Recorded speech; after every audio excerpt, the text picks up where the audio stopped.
Hi friends, welcome to మందీపు kitchen. ఈరోజు మనం కర్ణాటక స్టైల్లో దొన్నె బిర్యానీని ఎలా ప్రిపేర్ చేసుకోవాలో చూద్దాం. జనరల్గా మన నార్మల్ బిర్యానీస్ ఎప్పుడు చేసుకుంటూనే ఉంటాం కదా. ఒకసారి డిఫరెంట్గా ఈ స్టైల్లో మనం బిర్యానీని ప్రిపేర్ చేద్దాం. అలానే మా ఛానల్ని ఇంకా ఎవరైనా సబ్స్క్రైబ్ చేయకపోతే వెంటనే సబ్స్క్రైబ్ చేసి నోటిఫికేషన్స్ మిస్ అవ్వకుండా ఉండడం కోసం పక్కనే ఉన్న బెల్ ఐకాన్ని క్లిక్ చేయండి. బిర్యానీని ప్రిపేర్ చేసుకోవడానికి ముందుగా 1/2 kg చికెన్ని ఈ విధంగా కొద్దిగా సాల్ట్, కొద్దిగా పసుపు వేసుకొని చికెన్ని క్లీన్ చేసుకుంటే నీట్గా ఉంటుంది. ఆ తర్వాత రుచికి సరిపడా సాల్ట్, 1 టేబుల్ స్పూన్ కారం, 1/2 టేబుల్ స్పూన్ అల్లం వెల్లుల్లి పేస్ట్, కొద్దిగా పసుపు, 1 టేబుల్ స్పూన్ ధనియాల పొడి, 1 table spoon chicken masala. Chicken masala అవైలబుల్లో లేకపోతే గరం మసాలా అయినా యూస్ చేసుకోవచ్చు. దీనిలోనే ఒక నిమ్మకాయని ఈ విధంగా గింజలు లేకుండా రసం తీసుకొని యాడ్ చేసుకోవాలి. దీనిలో 2 టేబుల్ స్పూన్ల ఆయిల్ని కూడా యాడ్ చేసుకొని చికెన్ ముక్కలకి మసాలాలన్నీ బాగా పట్టే విధంగా మిక్స్ చేసుకోవాలి. ఈ విధంగా చికెన్కి మసాలాలన్నీ పట్టే విధంగా బాగా మిక్స్ చేసుకోవాలి. ఇలా మిక్స్ చేసుకున్న మిశ్రమాన్ని కనీసం గంట సేపు ఫ్రిడ్జ్లో పెట్టుకోవాలి. ఒకవేళ మనం గంట సేపే ఫ్రిడ్జ్లో పెడుతున్నాము అంటే డీప్ ఫ్రిడ్జ్లో పెట్టుకోవచ్చు. ఓవర్ నైట్ అయినా వదిలేయచ్చు. అలా ఓవర్ నైట్ వదిలేసినప్పుడు నార్మల్ ఫ్రిడ్జ్లో పెట్టుకోవచ్చు. నేను ఇక్కడ గంట సేపు డీప్ ఫ్రిడ్జ్లో పెడుతున్నాను. 1 అవర్ తర్వాత ఒక మిక్సీ జార్ తీసుకొని దానిలో 4-5 పచ్చిమిర్చీలు, 2 ఆనియన్ ఈ విధంగా కట్ చేసి యాడ్ చేసుకోవాలి. ఒక అల్లం ముక్క, కొన్ని ఎల్లుల్లిపాయలు, అలాగే దీనికి కొత్తిమీర, పుదీనా కాస్త ఎక్కువగానే పడతాయి. 1 కప్పు ఫ్రెష్గా ఉన్న కొత్తిమీరని యాడ్ చేశాను. అలాగే 1 కప్పు పుదీనాను కూడా యాడ్ చేస్తున్నాను. వీటన్నింటినీ మెత్తగా గ్రైండ్ చేసుకోవాలి. అవసరమైతే 1 or 2 టేబుల్ స్పూన్ వాటర్ని యాడ్ చేసి గ్రైండ్ చేసుకోవచ్చు. కొత్తిమీర, పుదీనా పేస్ట్ని పక్కన పెట్టుకొని స్టవ్ పైన చికెన్ బిర్యానీ ప్రిపేర్ చేసుకోవడానికి ఒక బాండి పెట్టుకోవాలి.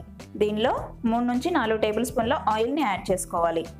చికెన్ బిర్యానీ ఎప్పుడు చేసుకున్నా కూడా నెయ్యిని యాడ్ చేసుకుంటే చాలా టేస్టీగా ఉంటుంది. దీనిలోనే 2 టేబుల్ స్పూన్ల నెయ్యిని యాడ్ చేసుకొని 3 లవంగాలు, 4 యాలకులు, 1 మరాఠీ మొగ్గ,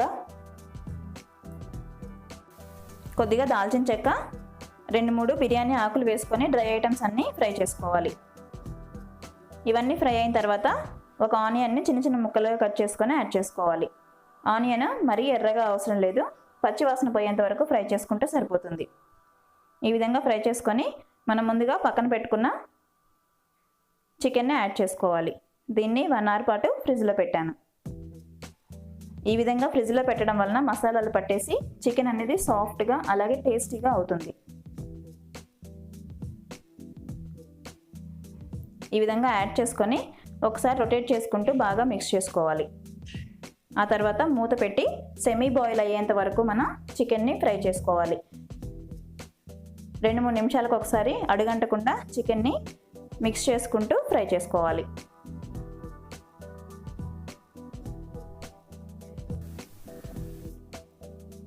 చికెన్ హాఫ్ వరకు ఉడికింది అనుకున్న తర్వాత ముందుగా మనం పేస్ట్ చేసి పక్కన పెట్టుకున్న కొత్తిమీర, పుదీనా పేస్ట్ని యాడ్ చేసుకోవాలి. ఒకసారి మిక్స్ చేసుకొని స్టవ్ని మీడియం ఫ్లేమ్లో పెట్టుకొని ఆయిల్ పైకి తేలేంత వరకు ఉడికించుకోవాలి. ఈ విధంగా ఉడికించుకోవడం వలన కొత్తిమీర, పుదీనా పచ్చివాసన లేకుండా ఉంటుంది. దీనిలోనే 1 కప్పు పెరుగుని యాడ్ చేసుకోవాలి. పెరుగుని యాడ్ చేయడం వలన బిర్యానీ చాలా సాఫ్ట్గా వస్తుంది. పెరుగుని యాడ్ చేసుకున్న తర్వాత మళ్ళొక 2 నిమిషాల పాటు మీడియం ఫ్లేమ్లోనే ఉడికించుకోవాలి. ఇప్పుడు బిర్యానీకి సరిపడా వాటర్ పోసుకొని బిర్యానీని ప్రిపేర్ చేసుకోవాలి. నేను ఇక్కడ ఈ గ్లాస్తో 2 గ్లాసులు బాస్మతి రైస్ తీసుకొని వాటర్తో క్లీన్ చేసుకొని పక్కన పెట్టుకున్నాను. 2 గ్లాసుల బియ్యంకి 2.5 గ్లాసుల వాటర్ అయితే సరిపోతాయి. పుదీనా పేస్ట్ మిక్సీ చేసిన జార్లో వాటర్ కూడా క్లీన్ చేసుకొని యాడ్ చేస్తున్నాను. అలానే మనం ముందుగా పుదీనా పేస్ట్తో పాటు పెరుగు యాడ్ చేసాం కాబట్టి వాటర్ కొద్దిగా తక్కువగా పోసుకుంటేనే సరిపోతుంది. దీనిలో మనం ముందుగా చికెన్లో ఆల్రెడీ సాల్ట్ యాడ్ చేసాము. ఇక్కడ సరిపడా సాల్ట్ యాడ్ చేసుకొని ఒకసారి టేస్ట్ చూసుకొని మూత పెట్టి ఉడికించుకోవాలి. వాటర్ రోలింగ్ బాయిల్ అవుతూ ఉండగా ముందుగా మనం కడిగి పక్కన పెట్టుకున్న బాస్మతి రైస్ని యాడ్ చేసుకోవాలి. బియ్యం ముందుగా కడిగి పెట్టుకోవడం వలన బిర్యానీ మనకి సాఫ్ట్గా వస్తుంది. బియ్యంని యాడ్ చేసుకున్న తర్వాత ఒకసారి మిక్స్ చేసుకొని స్టవ్ని మీడియం ఫ్లేమ్లో పెట్టుకొని ఉడికించుకోవాలి. రైస్ యాడ్ చేసిన తర్వాత మరీ ఎక్కువసార్లు మిక్స్ చేస్తే బియ్యం అనేవి ఇరిగిపోతాయి. అలా కాకుండా 1 లేదా 2 సార్లు మాత్రమే మనం మిక్స్ చేసుకోవాలి.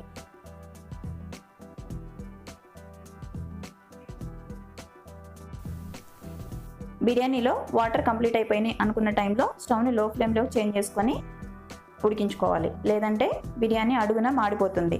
ఈ విధంగా కంప్లీట్గా డ్రై అయ్యేంత వరకు ఉడికించుకోవాలి. మనం గరిటెతో పక్కకు అన్నప్పుడు బిర్యానీలో వాటర్ అనేవి ఉండకూడదు. అలాగే ఒక మెతుకుని మనం పట్టుకొని చూస్తే ఈ విధంగా సాఫ్ట్గా ఉండేలాగా బిర్యానీని ప్రిపేర్ చేసుకోవాలి.